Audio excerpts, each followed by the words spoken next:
राज्याचे उपमुख्यमंत्री अजितदादा पवार यांचं गेले 2 दिवसापूर्वीच निधन झालं आणि त्यानंतर आता त्यांच्या पत्नी सुमित्रा पवार ज्या आहेत त्या आज उपमुख्यमंत्री पदाची शपथ घेणार आहेत. खरं तर अशा कठीण प्रसंगी त्या एकीकडे भावना बाजूला ठेवून कार्यकर्त्यांच्या आग्रहास्तव त्या आज ही मोठी जबाबदारी जी आहे ती पार पाडणार आहेत. मात्र सुमित्रा पवार यांचं मूळ गाव म्हणजेच धाराशिव तालुक्यातील तेर, या तेर गावात आज आपण आहोत. हे त्यांचं घर आहे. याच घरामध्ये त्या लहानाचं मोठं झाल्या.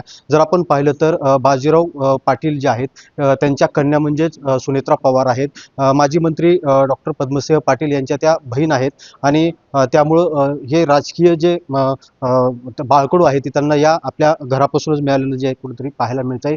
सुनेत्रा पवार यांचं शिक्षण तेरमध्येच पूर्ण झालं. त्यांच्या अनेक आठवणी देखील सांगता येतील. माझ्यासोबत हे गावातील नातेवाईक त्यांचे आहेत. त्यांच्याशी आपण बोलण्याचा प्रयत्न करू. आज सुनेत्रा पवार अगदी कठीण काळामध्ये मोठी जबाबदारी स्वीकारताना पाहायला मिळतात. कसं सामोरं जातील त्या सगळ्या परिस्थितीकडे? ते एकदम व्यवस्थित सामोरं जाणार, कारण त्यांना लहानपणापासून ह्याचं सगळे अनुभव आहेत. एकतर म्हणजे वडील राजकारणी, भाऊ राजकारणी आणि नंतर दादा मिळाले त्यांना, त्याच्यामुळं ते लहानपणापासून त्यांना ह्याचे अनुभव आहेत. कशी होती कौटुंबिक परिस्थिती? काय आठवणी सांगते? व्यवस्थित होते. पाटील होते ते जवळपास आजूबाजूच्या 12 वाड्या आणि 13 असे 13 गावची पाटील होती त्यांच्याकडे. जमीन भरपूर 300-350 एकर जमीन त्यांची. मोठं बडप्रस्त गावातलं ते. शिक्षणासाठी तुम्ही सोबत होतात, काय आठवण होती? कुठं शिक्षण झालं? काय 10वी पर्यंत शिक्षण तिथं इथंच झालं तेरमध्ये. जिल्हा परिषद शाळेला 7वी पर्यंत आणि 7वी ते 10वी महाराष्ट्र संत विद्यालय माध्यमिक शिक्षण.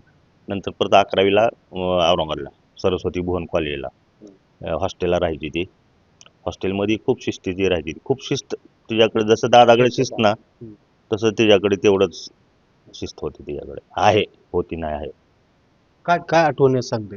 नाही, त्यांचा हे खूप चांगलं होतं. त्या कणखर आहेत, संबंधच आहेत, सगळ्यांशी संबंध चांगले ठेवतात. सगळ्याबरोबर त्यांचे अजूनही चांगले संबंध आहेत. ते इथं आल्यावर सगळ्यांशी भेटीगाठी आणि सगळ्याशी त्यांचं हे चांगलं आहे. त्या ह्या कठीण परिस्थितीमध्ये सुद्धा कणखरपणे ती जबाबदारी समर्थपणे पेलतील ह्याचा आम्हाला खात्री आणि विश्वास पण आहे. शाळेतल्या काय आठवणी त्यांच्या सांगता येतील का? कारण शाळेत मी नव्हतो. आपण जर पाहिलं तर अगदी हे नातेवाईक आहेत आणि सुमित्रा पवार या अजित पवार यांच्याप्रमाणेच अगदी कणखर आहेत. त्या ह्या पदाला न्याय देतील, ते अगदी पद चांगल्या पद्धतीने सांभाळतील असा विश्वास जो आहे तो नातेवाईक व्यक्त करताना पाहायला मिळत आहेत.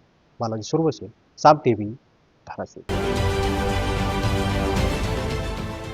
देश विदेशातील प्रत्येक घडामोडींचे लाईव्ह अपडेट मिळवण्यासाठी आता साम टीव्हीच्या सर्व सोशल मीडिया प्लॅटफॉर्मला लाईक, फॉलो आणि सबस्क्राईब करा.